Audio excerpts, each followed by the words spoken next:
सभी बड़ों को नमस्कार। आज एक नई कहानी सुनाने जा रहा हूँ, हाथी और 6 अंधे व्यक्ति की कहानी। जो साथी मेरे चैनल पर पहली बार आए हैं, कृपा करके मेरे वीडियो को लाइक और शेयर करें। आप सभी से विनती है कि आप ये कहानी अपने बच्चों को जरूर सुनवाएं ताकि वे अपने जीवन में विकास करें।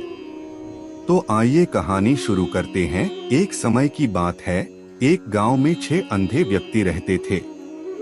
वह बड़ी खुशी के साथ आपस में रहते थे। एक बार उनके गांव में एक हाथी आया। जब उनको इस बात की जानकारी मिली तो वो भी उस हाथी को देखने गए, लेकिन अंधे होने के कारण उन्होंने सोचा हम भले ही उस हाथी को न देख पाए, लेकिन छूकर जरूर महसूस करेंगे कि हाथी कैसा होता है। वहां पहुंचकर उन सभी ने हाथी को छूना शुरू किया।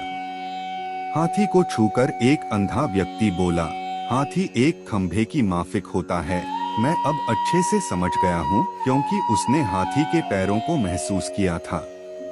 तभी दूसरा व्यक्ति हाथी की पूंछ पकड़कर बोला, अरे नहीं, हाथी तो रस्सी की तरह होता है। तभी तीसरा व्यक्ति भी बोल पड़ा, अरे नहीं, मैं बताता हूँ, यह तो पेड़ के तने की तरह होता है। तुम लोग क्या बात कर रहे हो? हाथी तो एक बड़े सूपे की तरह होता है। चौथे व्यक्ति ने कान को छूते हुए सभी को समझाया। तभी अचानक पांचवें व्यक्ति ने हाथी के पेट पर हाथ रखते हुए सभी को बताया, अरे नहीं नहीं, यह तो एक दीवार की तरह होता है। ऐसा नहीं है, हाथी तो एक कठोर नली की तरह होता है। छठे व्यक्ति ने अपनी बात रखी। सभी के अलग अलग मत होने के कारण उन सभी में बहस होने लगी और खुद को सही साबित करने में लग गए।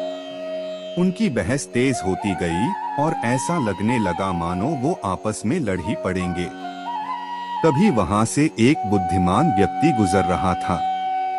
उनकी बहस को देखकर वह वहां रुका और उनसे पूछा, क्या बात है, तुम सब आपस में झगड़ा क्यों कर रहे हो? उम्मीद है आपको कहानी पसंद आ रही होगी। कृपा करके मेरी वीडियो को लाइक शेयर कर दे और मेरे चैनल को सब्सक्राइब कर दे।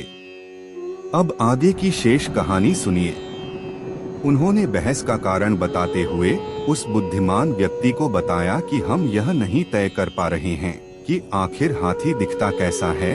उन्होंने ने उत्तर दिया।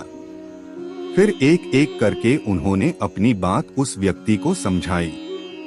बुद्धिमान व्यक्ति ने सभी की बात शांति से सुनी और बोला, तुम सब अपनी अपनी जगह सही हो। तुम्हारे वर्णन में अंतर इसलिए है क्योंकि तुम सबने हाथी के अलग अलग भागों को छुआ एवं महसूस किया, लेकिन यदि देखा जाए तो तुम लोग अपनी अपनी जगह ठीक हो, क्योंकि जो कुछ भी तुम सबने बताया वो सभी बातें हाथी के वर्णन के लिए सही बैठती हैं।